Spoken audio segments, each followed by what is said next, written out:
你这个岳母，姓朱，名陈芝，去年11月来的台北，经常会去斗公馆打牌、听戏，在台北的官妓圈子里非常吃得开。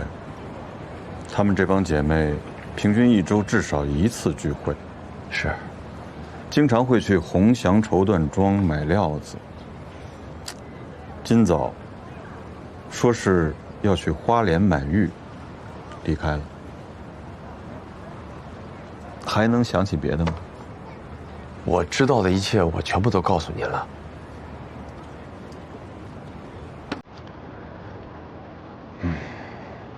老郑暴露了。如果你这个岳母真是共谍的话，那她应该就不会回来了。她会去哪儿呢？去哪儿？但他在台湾没有别的亲戚啊。啊，对，顾组长，有件小事儿，很奇怪，他走之前跟我太太交代了很多生活上的琐事儿，就好像再也不会回来了一样。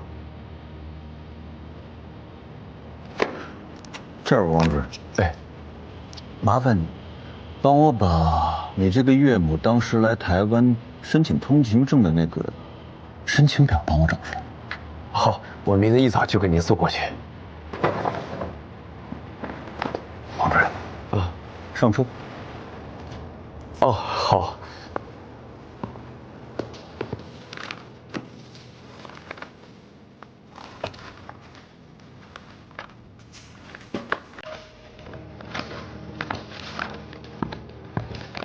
找到了。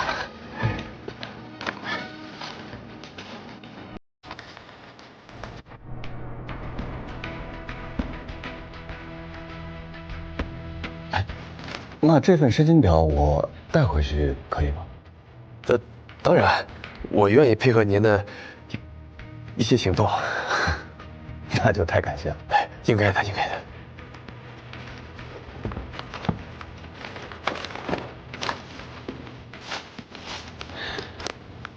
那就麻烦了。没事没事，我送你送你。哎呀，不，一定要送，一定要送。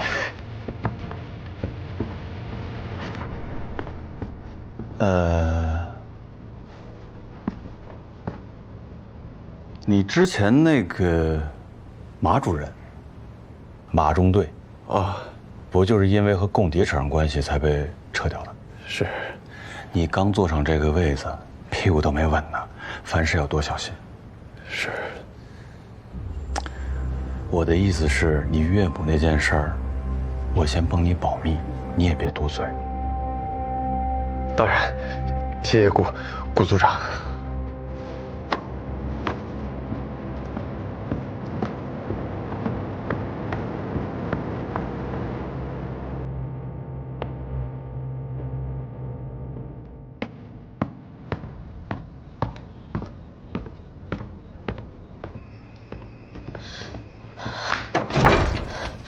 怎么说这么久啊？都说什么了？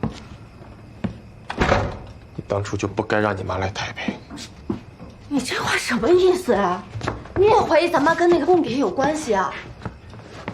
他们保密局的人为了立功，什么事儿干不出来啊？他们有证据吗？咱家电话号码都跑到共谍头子手里了，还有什么证据啊？妈的通行证是你开的，他给咱们家的补贴你也没少用。他那个领带你不是戴着挺开心的吗？之前咱妈交的亲热，现在就你妈了，你有没有点良心？我没良心，阿雪，我一直都没敢告诉你，隔壁小梅姐家不是搬走的，她就是因为接待了一个从大陆来的远房亲戚，就被保密局定义为苟且共谍，现在已经枪毙了，孩子还在黑牢里关着呢，我没良心。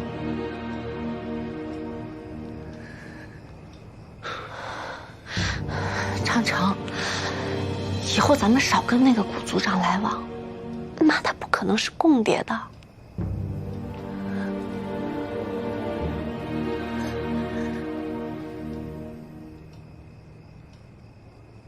咱妈送我那个领带，你放哪儿了？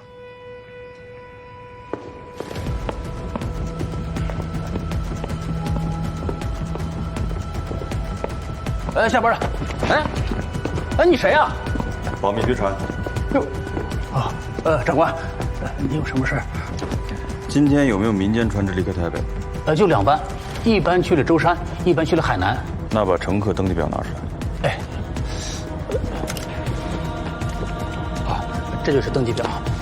你帮我查一下，有没有一个叫朱晨之的40多岁的中年女性？哎，朱晨之，她有可能改了其他姓名。其他姓名？算了。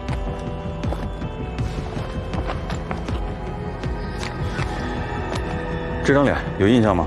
哎呦，长官，登船的太多了，我真记不住。那不好意思。长官慢走。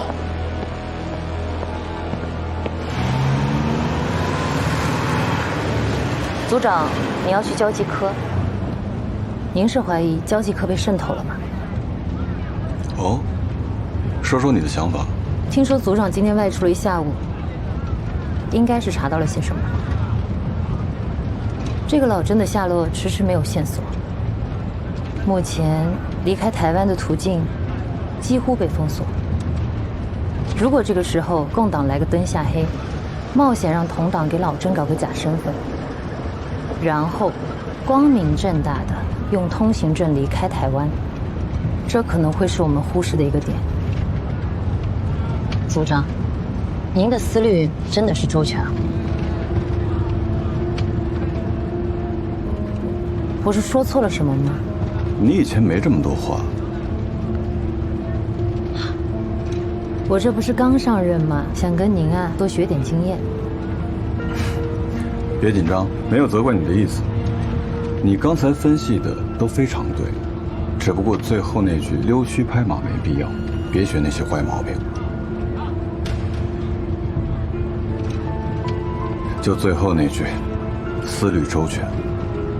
我要是真的思虑周全的话，怎么会到现在还抓不到那个人？翁队长去山里找老甄，还顺利吗？还在等信儿。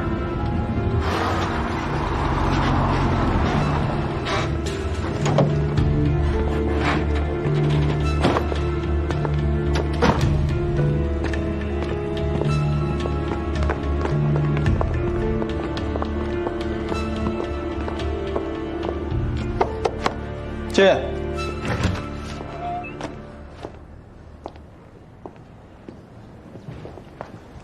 倪科长，好久不见。哎呦，这气色真不错，比在吴办的时候还红润。听说高升了，特意来拜访一下。咱们没那个交情，有事直说。行，那就说正事儿。保密局查案，需要调阅一下由交际科签发的近期所有特别通行证的申请材料。这是调查令。哟，原来黎文元是古组长手下的得力干将，是刚调过去的，还是一直都是啊？哎呀，保密局嘛，多担待啊！正式介绍一下，这是我们侦防组行动1队的队长李晴。不好意思，工作需要，还请聂科长配合我们。配合。可是所有申请表的材料都在档案库存档，你们找错地儿了。哦，但是你是交际科科长啊，还得麻烦带我们去一趟。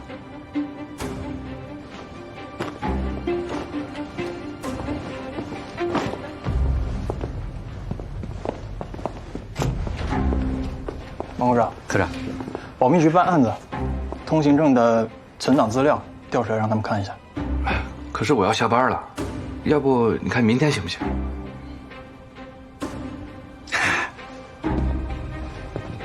幸会，侦防组顾正文。今天可能真得晚点下班了。啊，不好意思，麻烦让一让。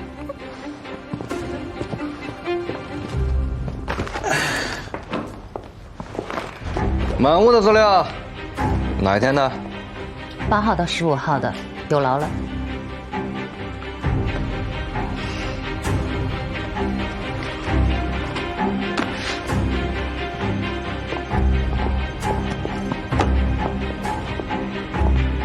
李静，把所有女性的档案都调出来。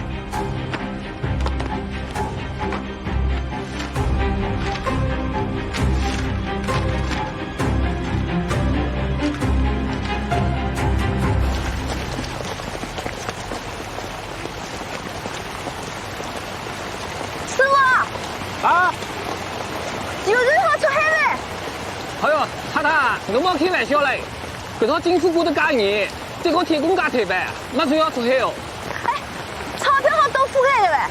我看看搿套风浪街头，我就算出铁锅啊，也没人敢出海哦，性命飞机啦！哦。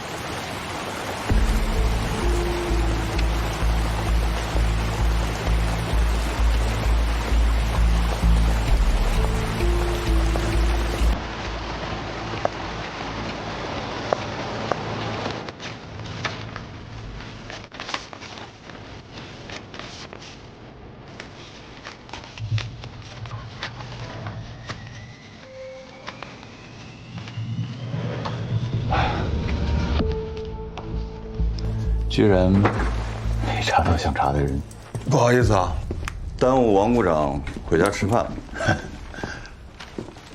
多谢多谢，李科长，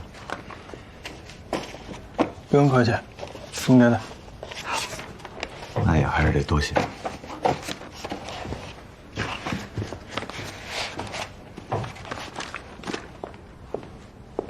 打扰了，资料您收好。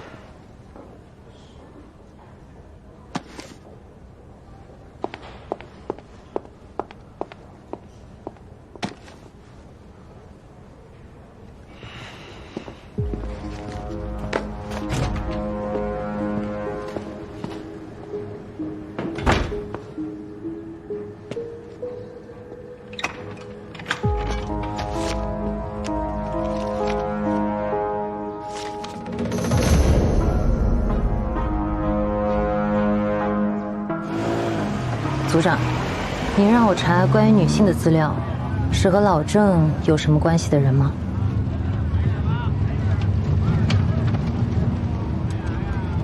你刚才见到聂科长，表现得很淡定啊。这是你调到保密局之后第一次见这个老朋友吧？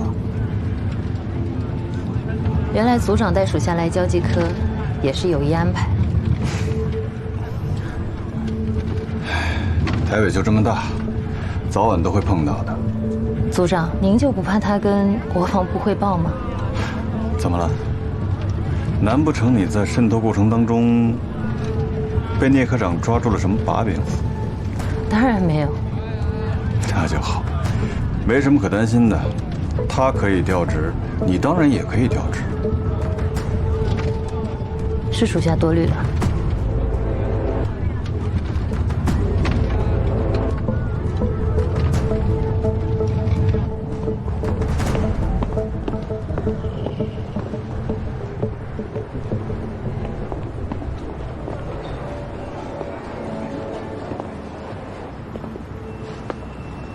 你怎么才下班啊？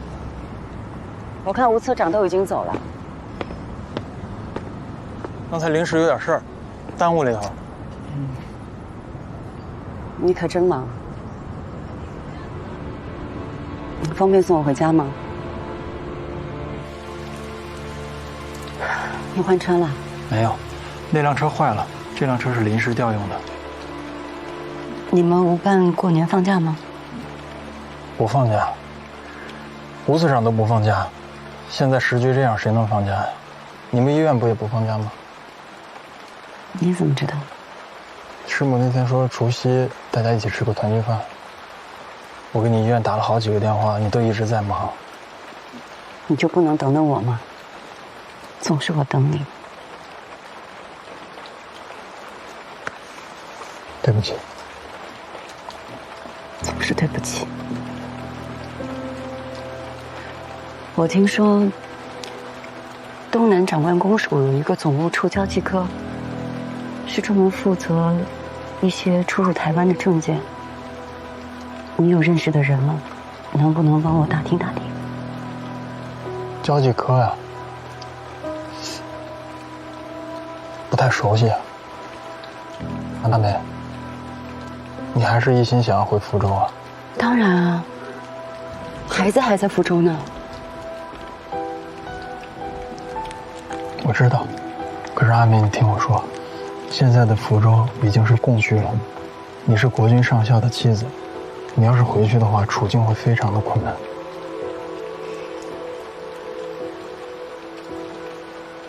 我可以不回福州，我去香港。我在想办法把孩子从福州接到香港去，这样是不是也可以？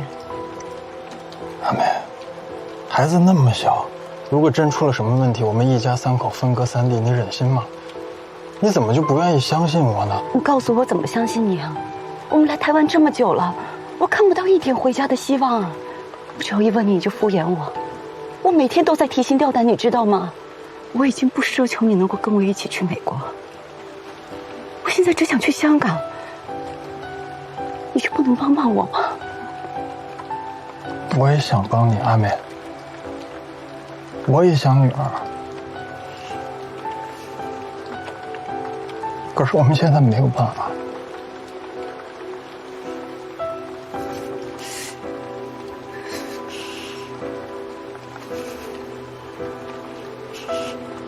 好，如果你认为我的身份离开台湾不方便，那我们离婚。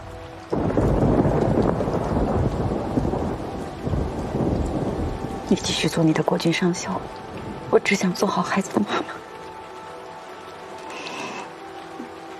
我也不想每天都担惊受怕。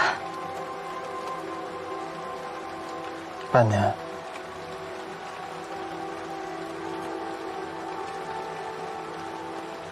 如果半年后时局还是这样，没有办法转变，我尊重你的选择。再给我最后一个机会，给我们一家3口一个机会。2个月可以，我再给你2个月的时间。如果你给不了明确的答复，我会做出自己的选择。这是我最后一次妥协。好，2个月，等过上好日子，我会弥补你，弥补女儿的。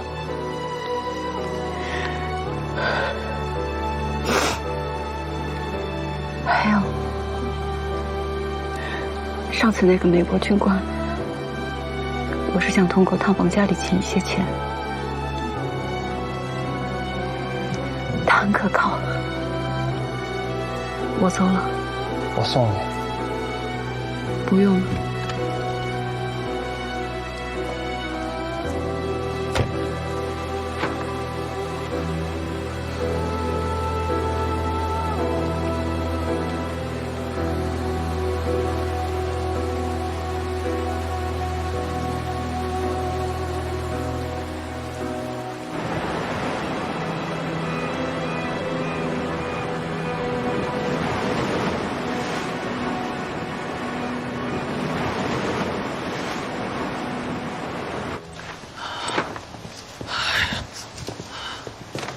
哎呀，怎么样啊？四小姐，我托人帮你打听了，这两天天气太不好了，没有人愿意出海。这个时候，你这2天想走，我看够呛。那多加点钱不行吗？人家挣钱也得要命啊。要不这样，四小姐，你就在这儿多待几天，等天好了再走嘛。啊，是，也只能这样了。我帮你查过了，今天松山机场一共飞出去3架军机，上午2架是飞往舟山的，下午1架飞往海南。至于机上到底有什么人，军事机密。明白，请多谢局长帮忙。再有就是局长，属下还想请您帮个忙，帮我们安排一架飞机。我需要尽快赶往舟山。我在查那个人，应该是昨天上午就已经乘军机抵达舟山了。到底是什么人啊？比你查老郑的下落还重要。东海小组和太公委之间的联络员。当然，我现在只是推测，还没有实证。依据？那个老郑留下了一个电话号码，地址是省警务处电讯所王长常王科长的家里。这个王主任家几个月前，也就是张浩死了之后，突然来了一个大陆的亲戚，是王太太的养母，非常善于交际。2天前，他以去花莲买玉的名义离开了台北。我派人去查过了，没有这个人的下落，甚至离开台北的船我也查过了，没有结果。再有就是吴次长的副官聂希，在近期调到了交际科，经他手办出了很多张的特别通行证，这所有线索连在一起，让我不得不怀疑。再加上我通过调查他的老家在宁波镇海，舟山有去镇海的船，我需要立刻赶往舟山，去抓到这个市长。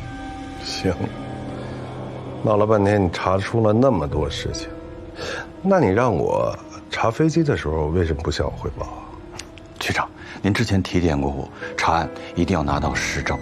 在追查吴次长这件事上，你真是锲而不舍呀。属下认为，就快要水落石出了。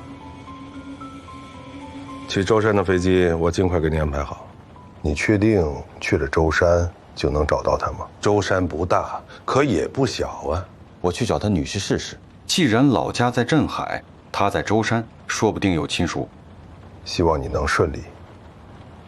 回来好好过个年，否则的话，我新账老账跟你一起算。是。你那天为什么没去机场啊？古正文这2天一直在秘密行动，我想留下来查清楚，做你们的内线。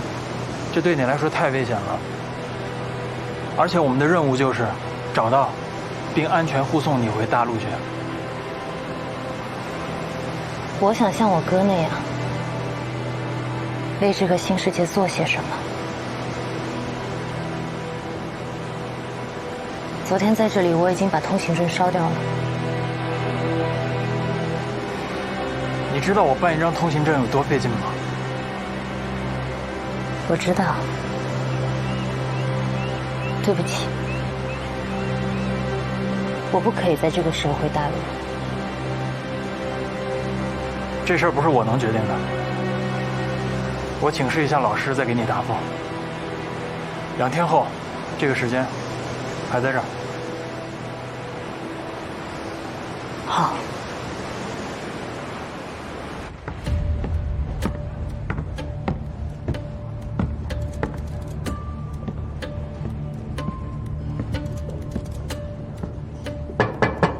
谁？顾组长，这么紧张干什么？我就是路过，然后反正一直在烦你那个岳母的事儿嘛，正好路过你这儿就上来聊2句。你说你那个岳母，她会不会在舟山还有亲戚啊、朋友什么的？她就是我太太的养母，我们之前也没有什么来往，所以她在舟山有什么社会关系，我是真的不知道。那当然的，你知道才奇怪了呢，毕竟那是你太太的养母嘛。你别多想。不是，顾组长，能不能尽量还是避开我太太？我怕她多想。当然。要不然我为什么不先去找他呢？我来找你，一看你们2口子感情都特别的好，是吧？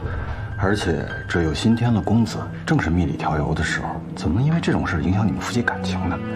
老话说得好呀，宁拆10座庙，不毁1桩婚，对吧？顾组长，我懂您什么意思了。那我一下班我就替您向我太太问清楚。等什么下班啊？坐我车去，来，帮我拿。今天是年30啊！知道，给你们家年夜饭添个菜嘛，年年有余，多好。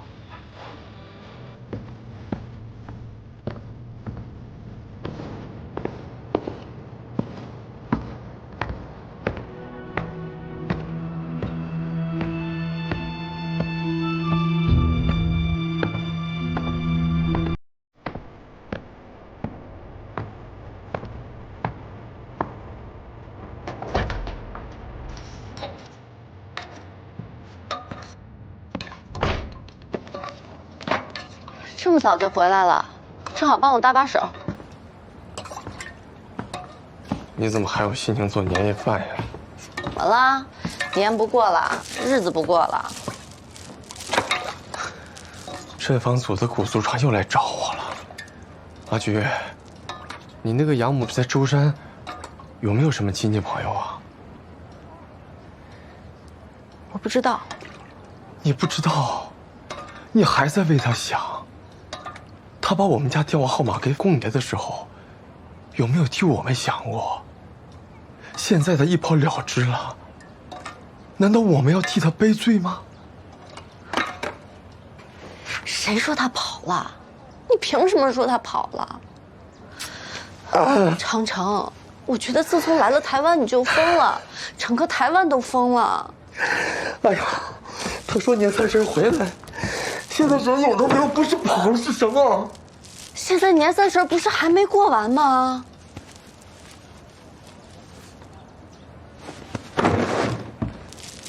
阿菊，谁也没说妈的身份就一定有什么问题。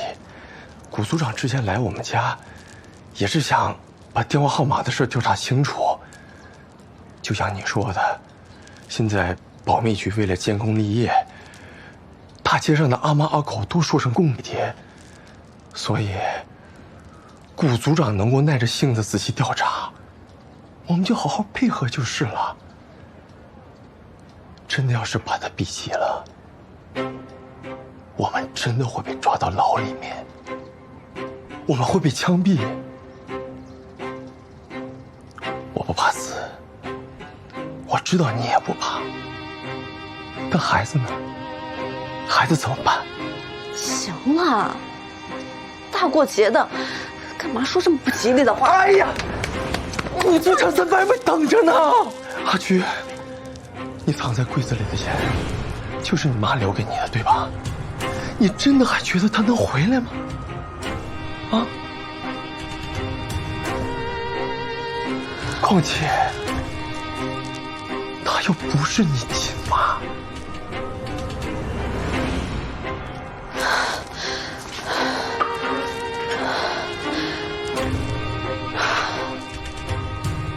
等我把饭做完，咱们全家好好的吃顿年夜饭。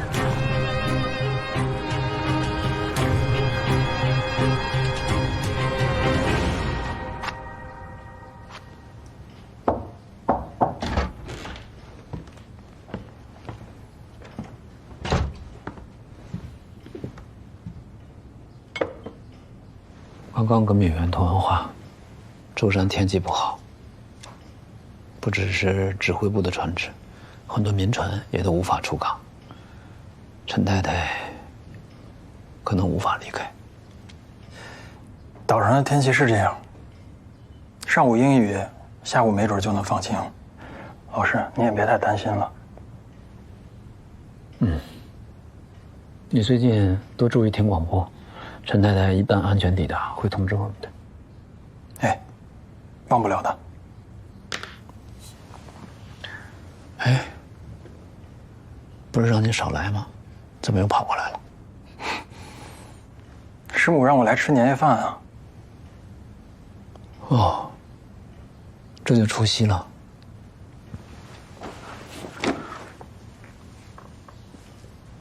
阿美来吗？之前问了阿美，她说医院有可能加班，她也说不准。过春节还加班？去年过春节的时候，我们就是在一起过的。今年虽然在台湾，总还是要团聚一下的。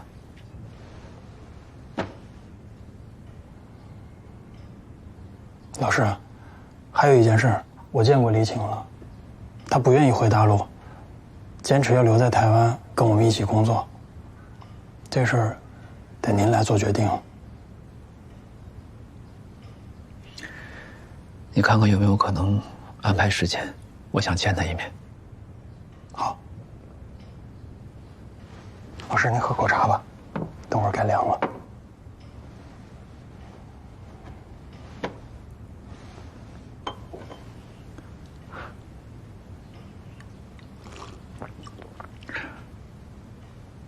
B，降血压的。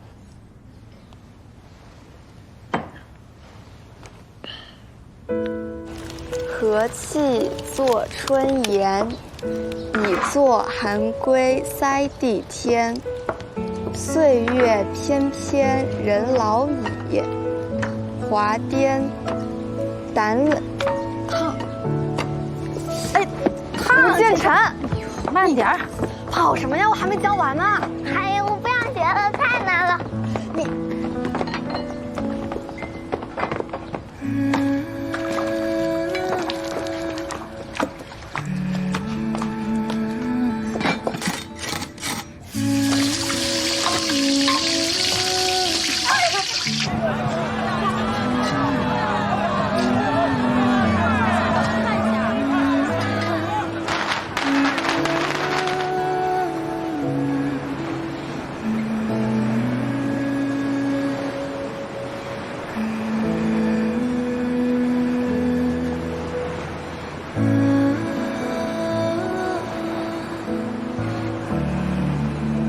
妈妈当时远嫁到沈阳来，才22岁。她知道爸有2儿2女，拖累很大，但还是义无反顾地嫁过来了。那时候我才6岁，很调皮，不好好吃饭，也不好好睡觉，还笑她有南方口音。可她对我们特别有耐心。把我们当亲孩子看，给我们买时兴的衣服，在我们的鞋帽上绣上好看的花样，还弹琴唱歌讲故事给我们听。我们那个原本冷清的家，因为他的到来变了模样。我再也没有因为想妈妈半夜哭醒过。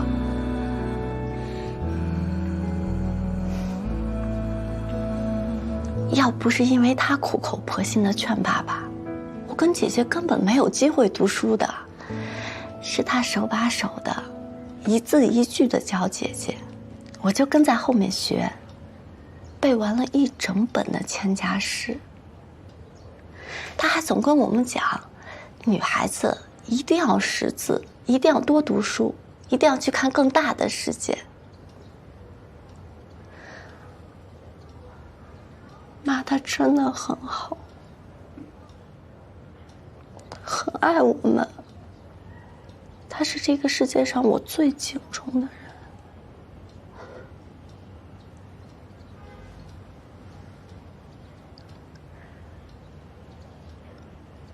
她怎么会是共谍呢？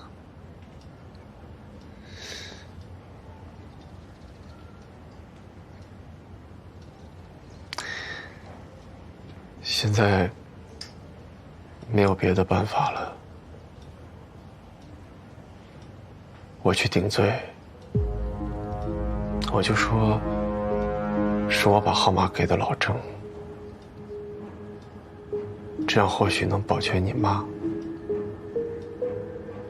也能保全我们这个家。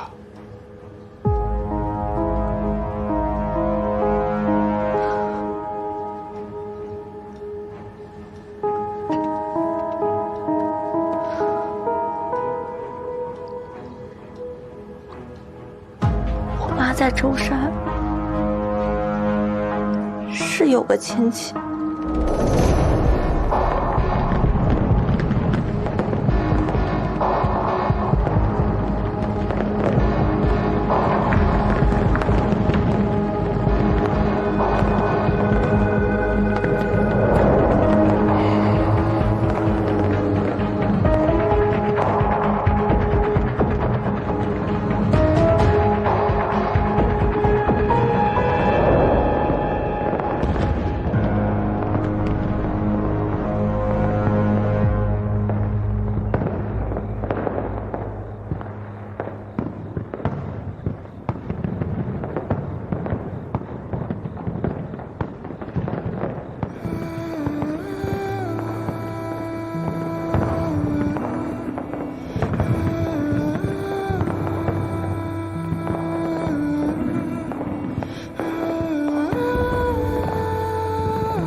你别走，你过来一起坐着吃。哦，不用了，太太。哎呀，没关系的，这大过年的没这么多规矩，快快，人都热闹。你拿凳子吧。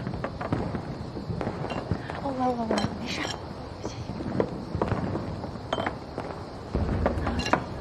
你也喝点酒啊。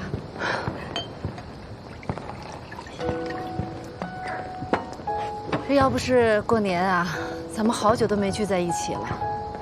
我记得刚来台湾的时候，咱们经常聚，这一晃啊，小半年都没聚过了。来，我先敬大家一杯。辛苦了，师母。不辛苦，不辛苦了，老师。新年快乐！新年快乐，建成。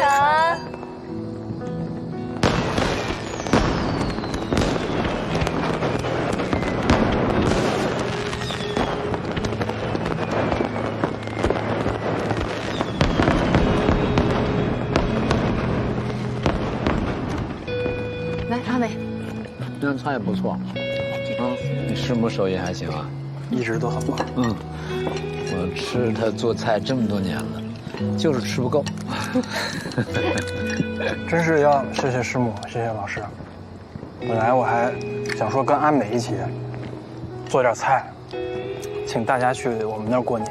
那怎么行啊？这大过年的，肯定得在我们这儿一起团聚才行啊。念希哥哥，你交了什么新工作？为什么都不能来家里吃饭了？我这不来了吗？给你加个鸡腿好不好？好。你多吃点啊。你调工作了？什么时候调的？好像是上周调的。交际科科长吧？你老师也没跟我说，他也没跟你说啊？要说，我只不过说吃完饭单独跟你说。是那个东南长官公署的总务处的交际科。副官变科长，听起来好像是升职啊，又不是什么上不了台面的事，为什么要单独说呀？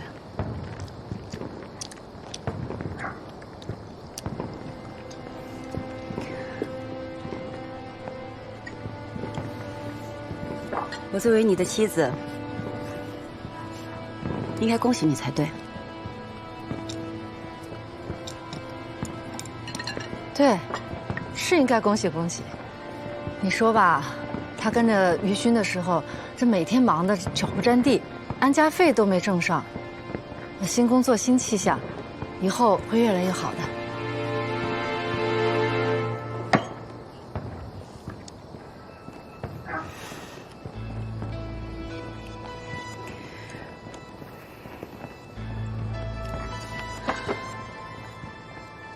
可是那天为什么我们两个见面，你要骗我呀？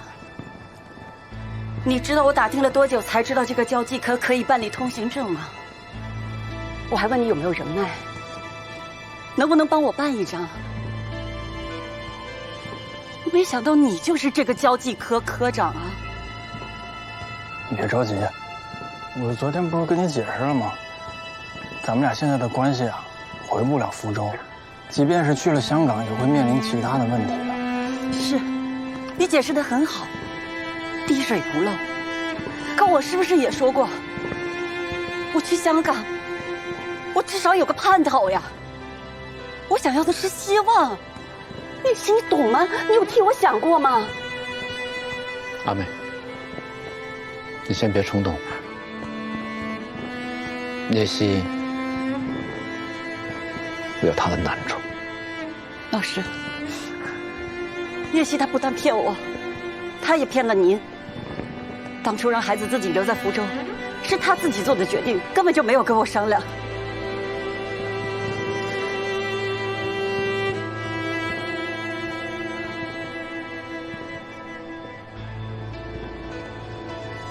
事已至此，我也不想再抱怨什么。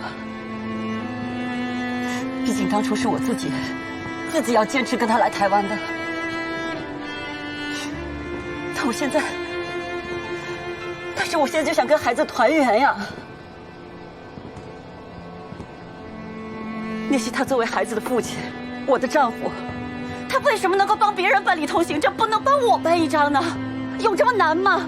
我真是想不明白了。阿梅，你先坐下。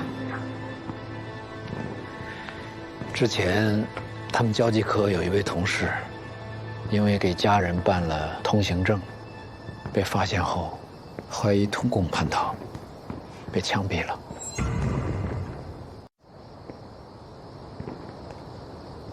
事已至此，我也不想再抱怨什么。毕竟当初是我自己要坚持跟他来台湾的。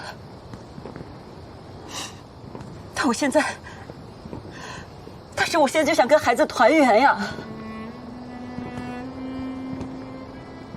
聂西他作为孩子的父亲，我的丈夫，他为什么能够帮别人办理通行证，不能帮我办一张呢？有这么难吗？我真是想不明白了。阿梅，你先坐下。之前，他们交际科有一位同事，因为给家人办了通行证，被发现后，怀疑通共叛逃，被枪毙了。现在上面严控军眷离开台湾，怕扰乱军心，所以希望。我听明白了，聂西还是担心他自己了。他不是担心他自己，他是担心我。聂西他这么多年做我的学生和副官，谁都知道我们关系匪浅。他是担心，如果他自己出什么问题，会直接牵连到我。阿梅，如果你那么生聂西的气，那我来替聂西道歉。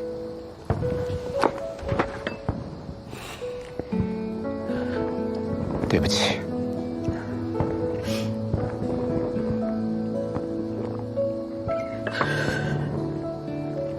哎呀，其实我当初来台湾的时候，也是没打算让你师母一起来的。可是我现在要感谢你师母，感谢她带着2个孩子，不顾一切的跟着我跑来台湾。如果不是这样，那今天过年就只能是我一个人吃饭。所以，我也替聂西谢谢你，当时决定你自己跟他来台湾。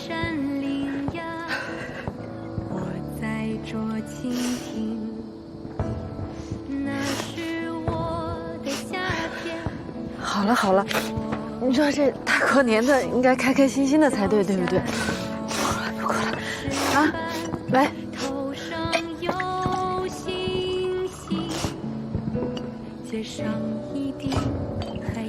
咱们开开心心的过个好年。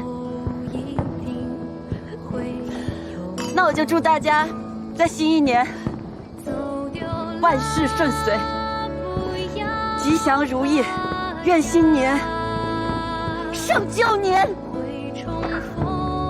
但愿今年胜去年。新年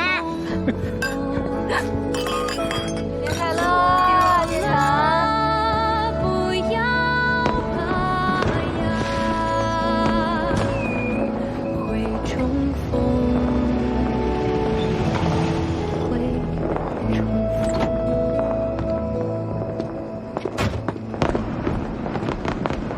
李队长，李队长，通知所有人准备出发。什么任务？先叫人。好。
这个女人极有可能就是东海小组和太空卫之间的交通员。这次任务就是抓她。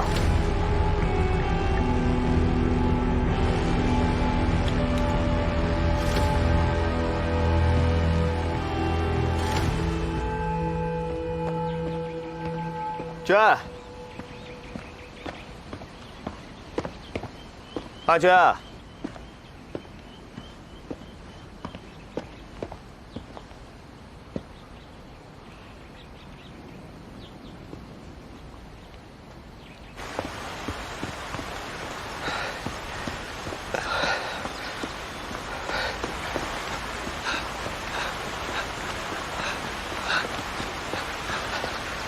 阿娟，我就知道你在这里。菠萝饭都没有吃，吃什么吃啊？天天吃那个菠萝饭，我现在一看到菠萝我就恶心。我知道你不习惯山上的生活，我们马上必须得离开台北啊，要不然就要吃牢饭了。吃牢饭也比吃那个破菠萝饭强。我们不能吃牢饭，自由最重要了。裴多菲写过一首诗：生命诚可贵，爱情价更高。若为自由故，两者皆可抛。不能吃牢饭。可是我们天天住在那个破竹寮里面，白天就吃野菜跟菠萝，晚上屋子还漏雨，蚊虫也多，咬得我浑身都是包。我知道你怕吃苦，这还不算苦，我过过苦日子，吃的比这个饭差多了。你知道为什么我们要吃苦吗？我吃苦，我有命运。你知道，大部分人啊，只有命没有运。相信我，会好起来的。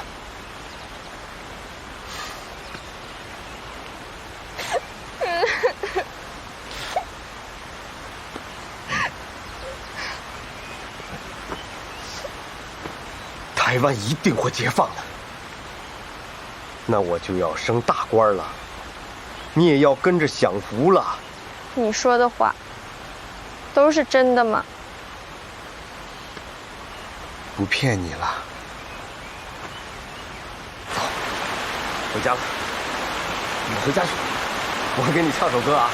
唱什么歌？Freedom, freedom, that's myself for today. Freedom, that's myself for today. 由于老郑同志在庄阿臣审查流程上的自作主张，导致了陈泽民的被捕，也使我们工委遭遇了成立以来最大的变故。我们也不得不撤到这个偏僻的山里。现在武器和补给都严重的不足。我提议对老郑同志的错误进行批评，并且汇报给上级组织。这一点也得到了洪永桥同志的复议。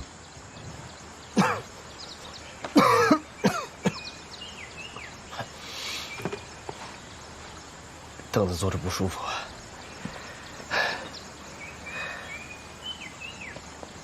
陈泽民的被捕，最初始的原因啊，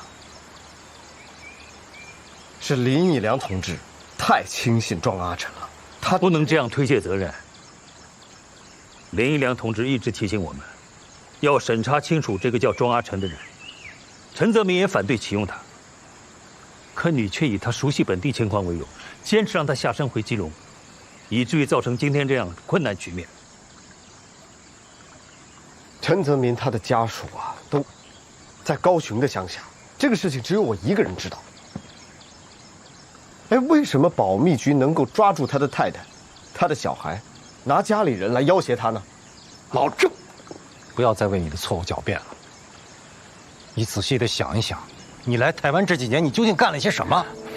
革命还没胜利，台湾还未解放，山上的同志都在风餐露宿，你呢？生活糜烂，带着小情人去玻璃路西餐厅吃早点，到永乐町看戏，要不是阿毛告诉我们，你打算还瞒我们到什么时候啊？陈泽民是因为你的大意才被捕，我找关系打听到，他被保密局打断了3根肋骨，左臂骨折，整个人被打的几次都昏死过去。你要对这件事情负全部的责任。我现在就想一枪把你给毙了。我都能想象你这种人一旦被抓了，肯定把我们所有人都出卖了。毙了！注意啊！张志忠，敢向上级开枪啊？有没有组织性、纪律性啊？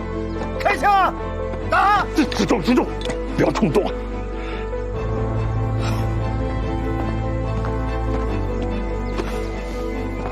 老郑，我们这些人里面，只有你一个人参加过长征。当年那么艰苦的环境，你都挺过来了。后来在八路军的总部，没有一个人不夸你的，没有一个人不冲你竖大拇指的了。积极抗日，努力工作，认真负责。你看你现在这个鬼迷心窍的样子，你到底是怎么了，老郑？怎么了？党组织是因为对你的信任，才把台湾的地下工作交给你来主持。你对得起组织的信任吗？你对得起台工委的同志们吗？你对得起你自己吗？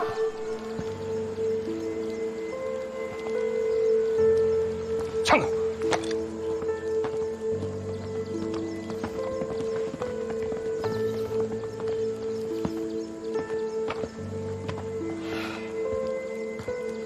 老郑啊，与其幻想做台湾省第一领导人，不如利用在山上这段时间好好反省一下，如何挽救当下的局面。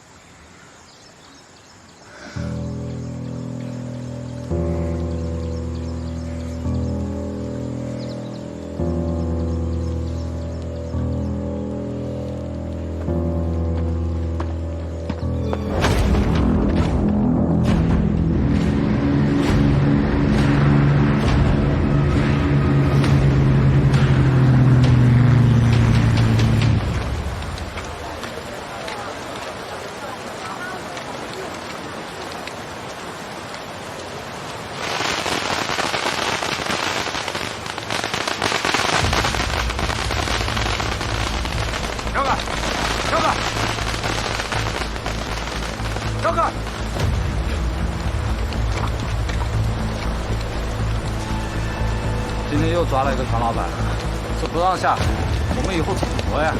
年都过不好了。是呀，这靠海吃海，一片船板也不让下海，这日子怎么过？对呀。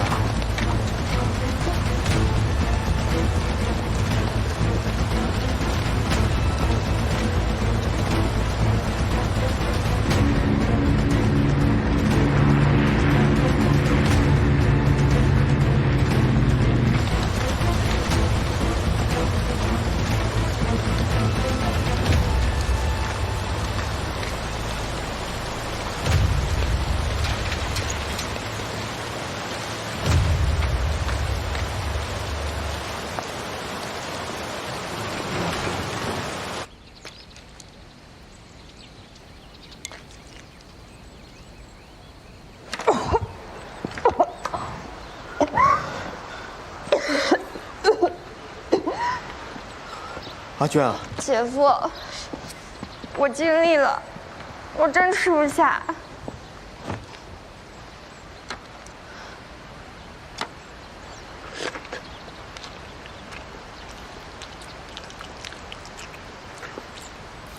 我知道你不习惯，但这个比我们当年长征的时候好多了。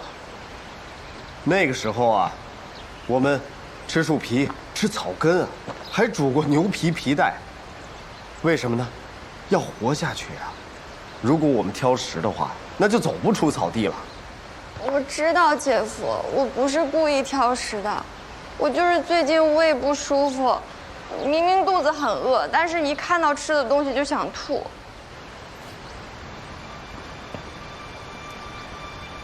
你这样多长时间了？差不多，2个月吧。所以我就想让你帮我抓点药，调理调理身体。姐夫，我知道山里日子苦，我真的不是故意挑食的，我就是想吐，吃不下。阿娟，你没有生病，你是怀孕了。什么？姐夫，我有小孩了。别怕，别怕，有我在，你放心，会好的，会好的，会顺利的。当妈妈很正常的，没事的。我不想当妈妈，我害怕姐夫。不怕了，有我在的，我照顾你啊。别怕，别怕，我在这儿陪着你。这是好事啊，你要开心啊。会好起来的。你说，我要是当上你太太的那一天，肚子大了穿旗袍，是不是就不好看了？再过几个月你就生了，生完了孩子穿旗袍一样好看的，放心了。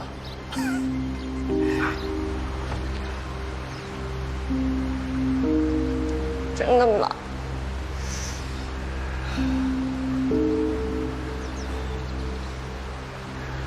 怎么了？哦，没事没事。不想那些长远的事情啊，最重要的是安胎呀，好好把孩子生下来啊。你放心啊，在山里面也不会让你受委屈的。你想吃什么就跟我说，什么都行，我去弄啊。我什么都不吃，姐夫，你烦心事已经够多了，我不想给你添麻烦。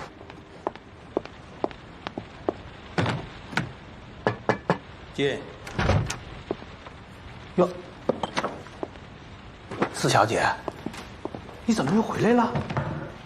你昨天晚上不说去大蟹岛吗？那个船老大被抓了，我也不知道是为什么，看上去很严重的样子，很可怕呀。要不四小姐，你再住回我家吧，天气冷，家里条件毕竟好一些。这个都已经告过别了，再回去有点打扰吧。那这样吧，我给你找一间病房，您暂时等避过风头再说。这样会不会麻烦你呀？不会的。那就谢谢了。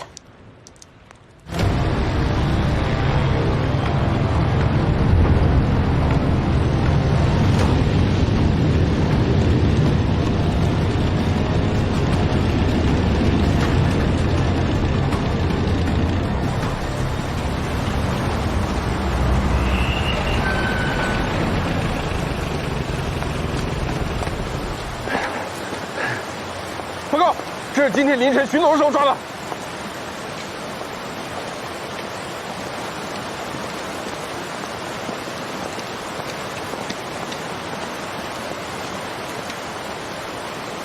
为什么要下海啊？我就是个渔民，我不下海，我全家吃不上饭啊。国府颁布的命令是不许下海，可没说不让下河捕鱼。定海是没有河吗？啊？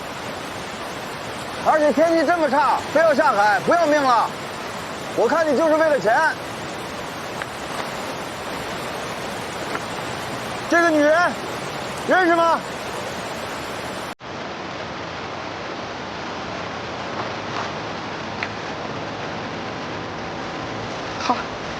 他花钱雇我去对面的大蟹岛。大蟹岛？大蟹岛是共党的地盘，你还敢去？出去，人交给你们了。是。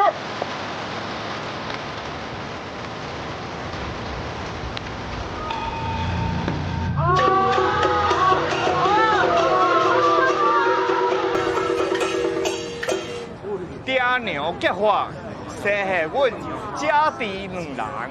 老板啊，老板啊！老板啊，早起开店门，发现到一个小和尚，昏倒伫店门口，跩人见死不救，赶紧扶入店中。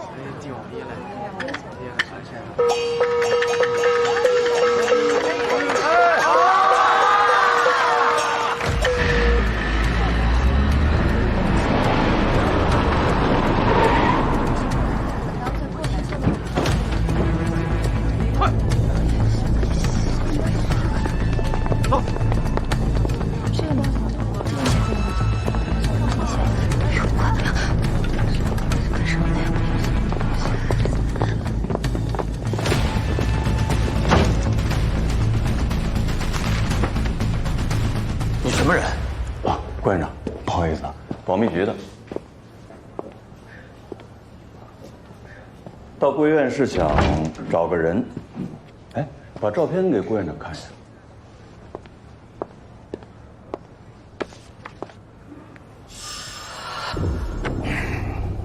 不认识吗？这可是你太太五妹的好朋友呀。您在廖家街15号的住宅，我们已经去过了。据家里人说，他一大早就去了码头。我们赶到码头，抓了走私船的船老大，也说没见过他。我想来想去，只能在您这儿了。他没来过。站住！最近有没有见过这个人？你见过吗？有没有见过他？没见过。见过这个人没有？没有。别站住！这个人见过没有？镇海就这么大地方，公共区域又都被军方控制了。他在镇海只有你家可以投靠，他一直都没回家。除了这儿，他能去哪儿呢？他去了码头之后，我就再也没有见到过他。我说的都是实话，长官。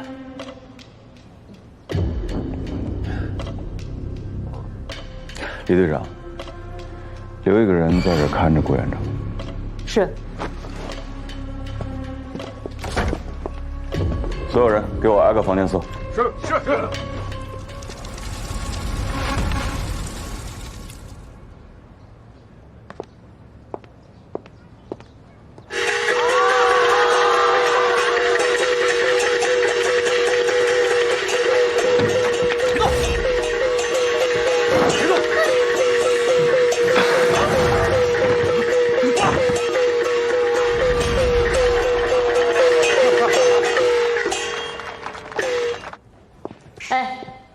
这个地方你们不适合进去，我来搜。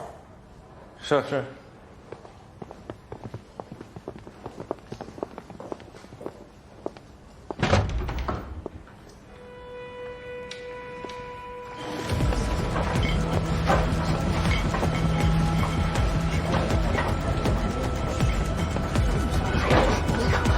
班组长，是。有没有搜到嫌疑人？什么都没搜到。搜仔细了吗？搜仔细了。这边搜。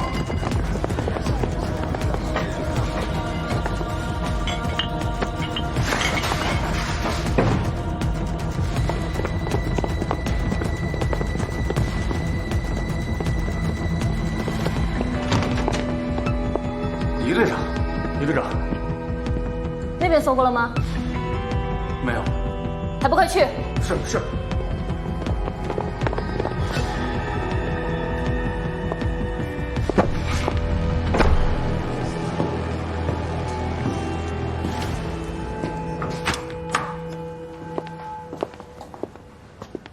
现在外面全是特务，一会儿我掩护你撤退。我是暴露了吗？现在东海小组安全吗？顾成元上了飞机才告诉我要来定海，具体情况我也不清楚，但我猜测跟台共的老郑有关系。你先跟我走。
先把衣服换上。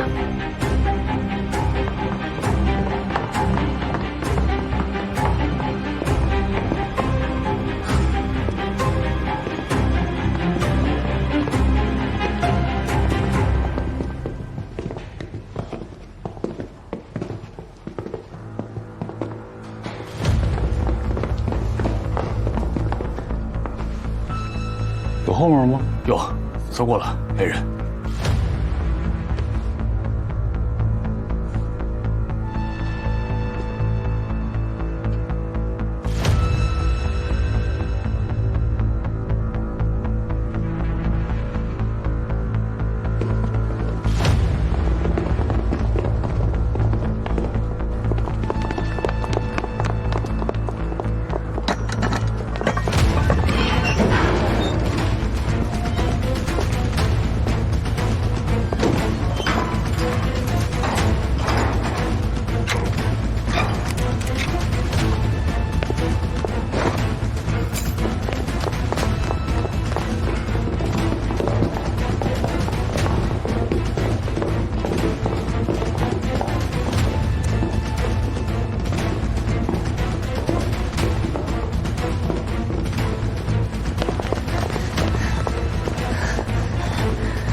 往这边去，往山上跑。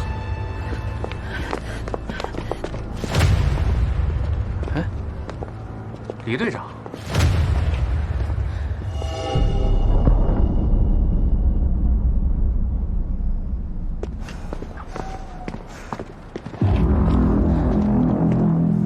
李队长，哎，这人是谁啊？转过来。组长，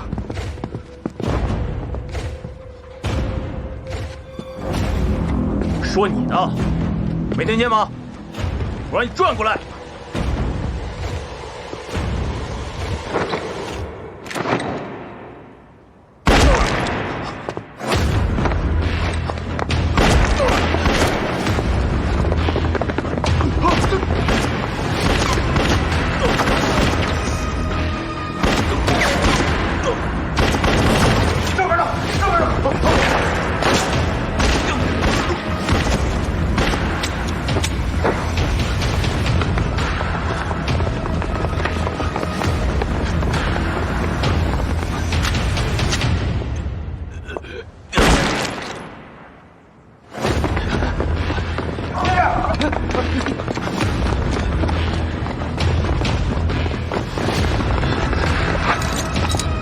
大家快走！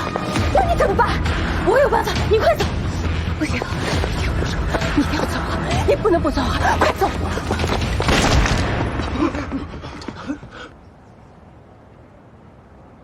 别管我，快走！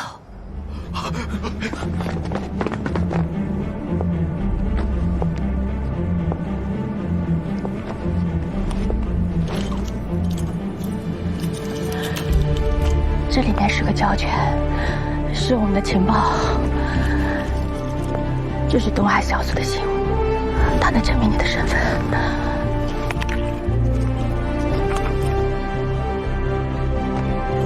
拜托你，请你务必把情报送出去，这个东西不能给我。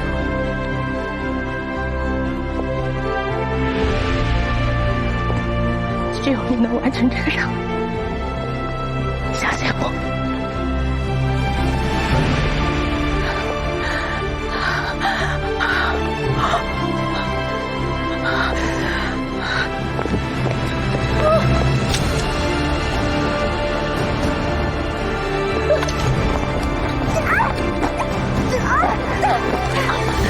快走！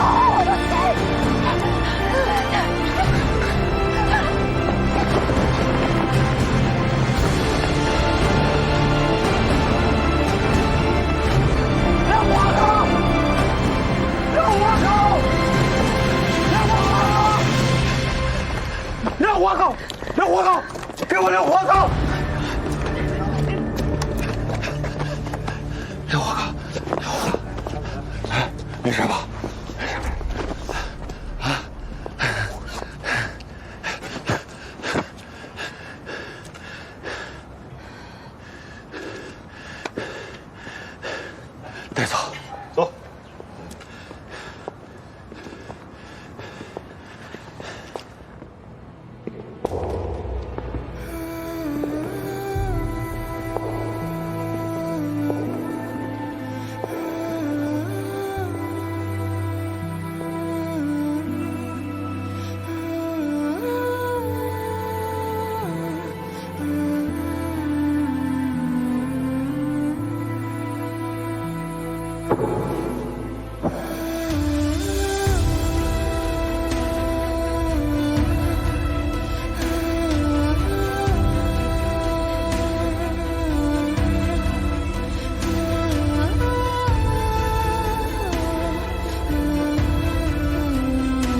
没事，别怕，放松，放松，年轻一点。好的，我怕疼。没事，别怕，我再给你打个麻药。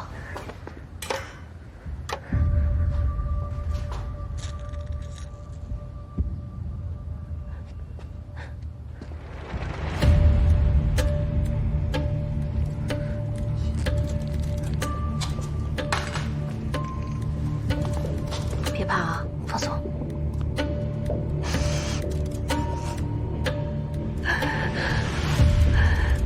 没事，不要怕，没事。我害怕。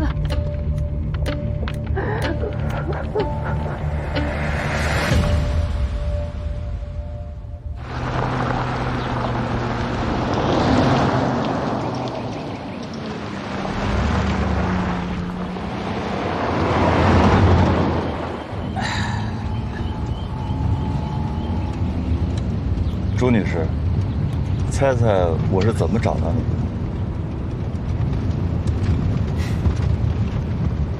没关系，有什么咱们回了台北再说。毕竟您最在乎的人都在台北呢，不是吗？啊，对了，我知道您是镇海人，镇海的特产叫三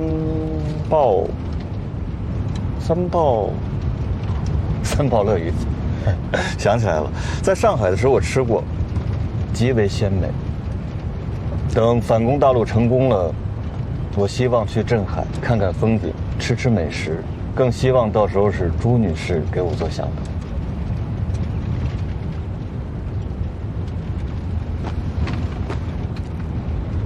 今天这一整天，对你对我，都算得上是惊心动魄了。还好，都结束了。朱女士，今天一定累了，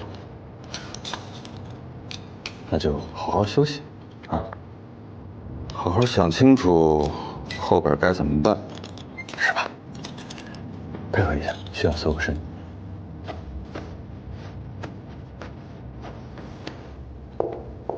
那就不打扰了。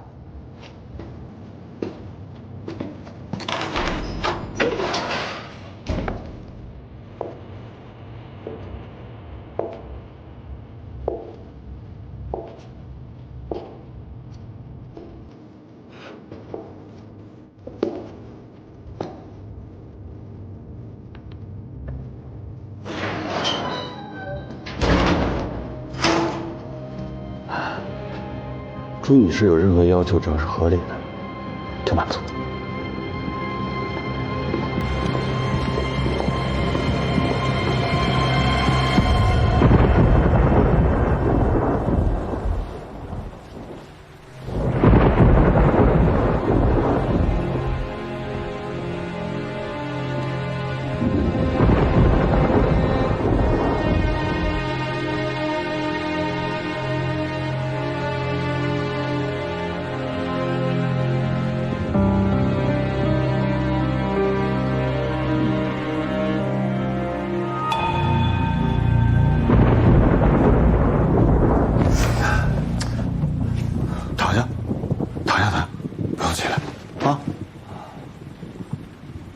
问过大夫了，伤的不算严重，不过还是需要静养一段时间的。多谢组长关心。看见没有？为什么让黎晴做你们队长？真碰到事儿，一点也不比原来的于队长差嘛。学着点。是。先出去等我。好。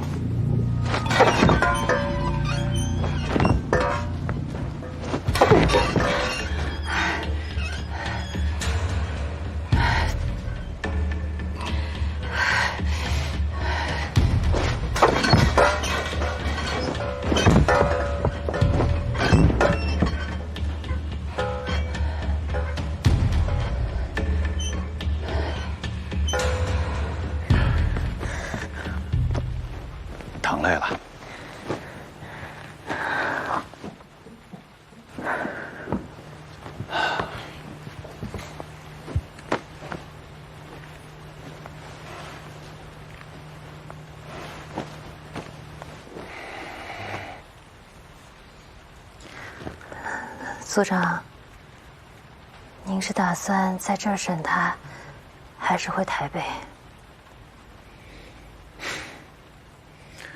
还关心工作呢？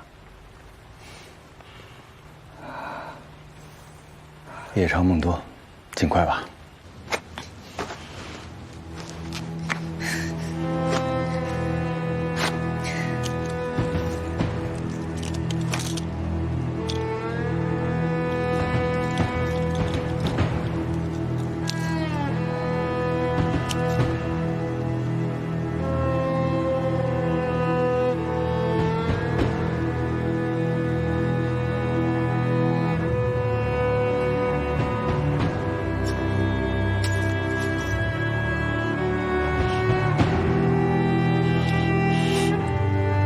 觉得他好审吗？这个朱晨之从被捕之后就一言不发，且面色平静。以我的经验来看，这样的人是最难对付的。你问他任何话，他都一定回答不知道。他确实很凶悍。放心吧，既然人已经抓到了，早晚会有办法的。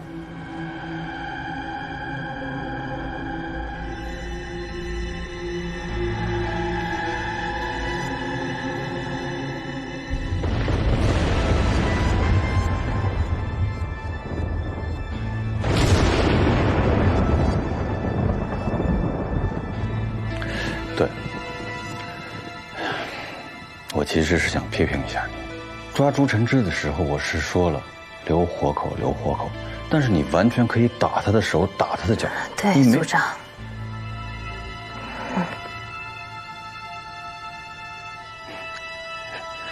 你还受着伤呢，不应该说这么多。